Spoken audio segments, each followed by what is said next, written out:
It's official. Augustin Karsten from the Bank of International Settlements is afraid of Bitcoin. And more importantly, this group of central bankers is extremely worried about their hegemony.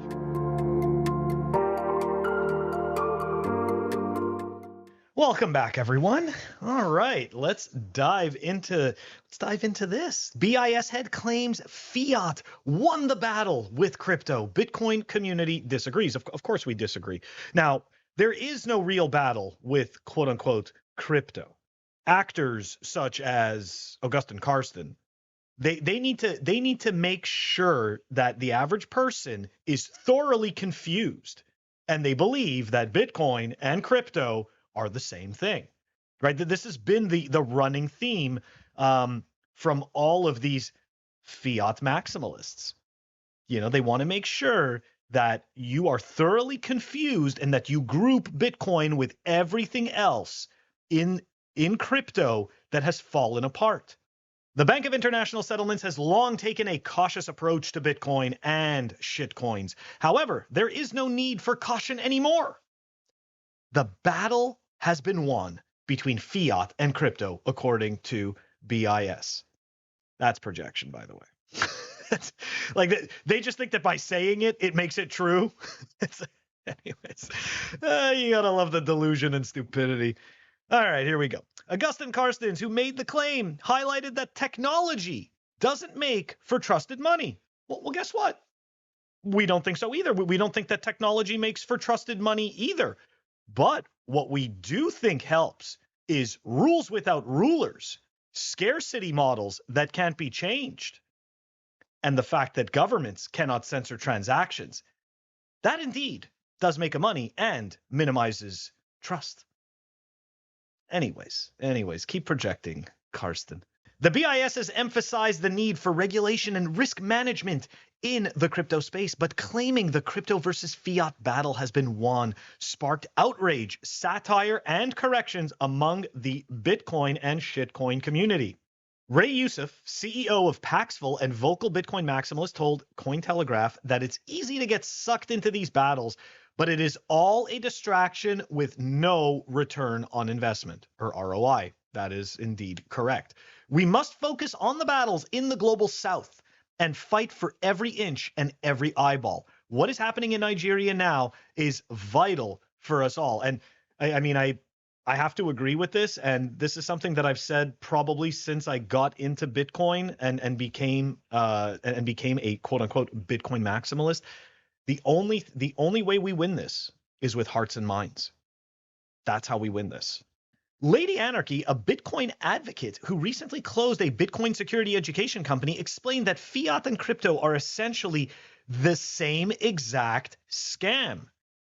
Indeed, they are, especially when you bring proof of stake into the whole mix, because our current financial system is a proof of stake system. And not only that, but we also have the Cantillon effect, where essentially the people closest to the money printer get to, number one, have access to the money first, get to spend the money before the impacts of inflation hit the general public and prices. This is very much like shitcoining. Fiat and shitcoining are pretty much the exact same thing, which is probably why so many shitcoiners feel so secure when they're buying all this nonsense garbage, because that's the reality of our current system. So it seems so familiar. It's like, oh, wait, this nonsense garbage and this nonsense garbage. I recognize this. For fiat, it is nefarious elite oligarchs creating a rigged game system to enrich themselves while making everyone else poorer.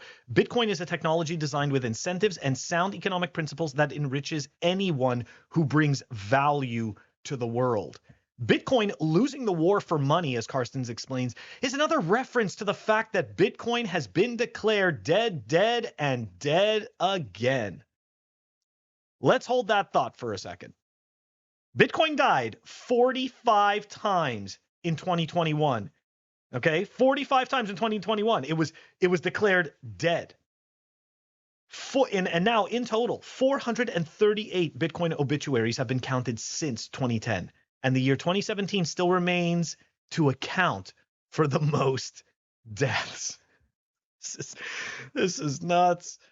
So, I mean, look, they can claim that Bitcoin is dead all they want, right? That the central bank can project this nonsense all they want. The reality is that every 10 minutes, there's another block.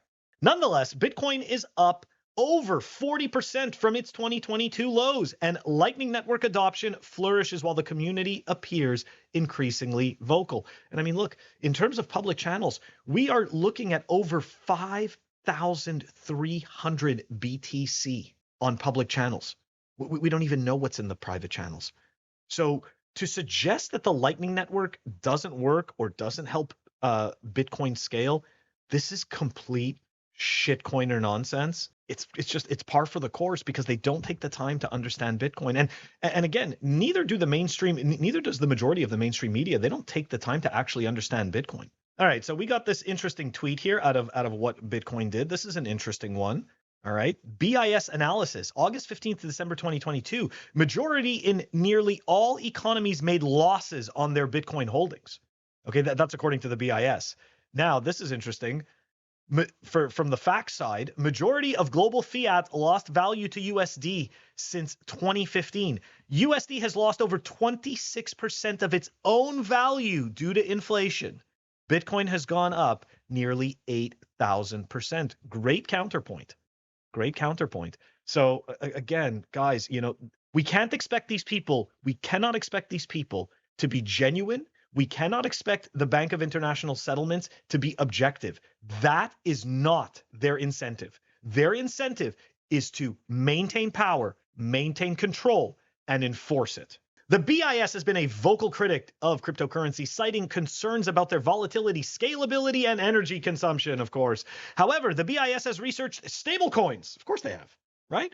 And spearheads the development of central bank digital currencies in partnership with several countries. There we go, guys. That was the icing on the cake. The BIS, scared shitless, and they are projecting. They want to make sure that every single one of us knows that Bitcoin is dead. And the shit coins also. The shit coins are also bad and they've lost. But wait, guys, there's a solution. There is a solution by way of state-sponsored and controlled stablecoins or a CBDC. That's right. Because only that institution, right, the BIS can be trusted. Only the IMF can be trusted. Only the central bankers can be trusted because they have the superior intellect to manage and guide humanity. This is the psychotic shit that these people really think.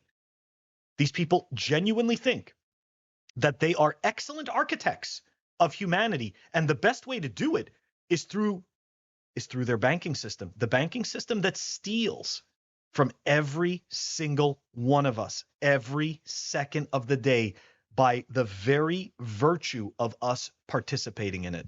Fuck you, BIS. You're projecting, and we caught you.